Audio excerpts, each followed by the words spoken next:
সানা মামুনি কিচেনে আপনাদেরকে স্বাগত। সজনের শাক তো অনেক রকমভাবে খেয়েছেন, একবার এভাবে বানিয়ে দেখুন, খেতে খুব সুন্দর হবে।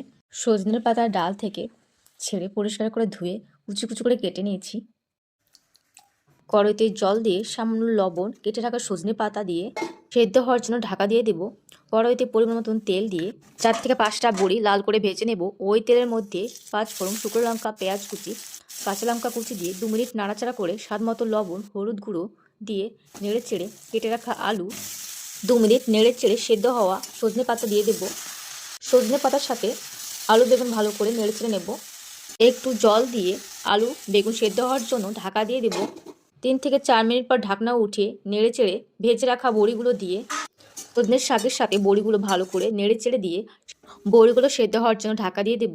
ঢাকনা উঠিয়ে শাকের জলগুলো শুকিয়ে গেছে, দেখতে পাচ্ছ সজনে পাতার শাক রেসিপিটি তৈরি হয়ে গেছে। ধনেপাতা কুচি সামান্য তেল দিয়ে নেড়ে চেড়ে নামিয়ে নেব।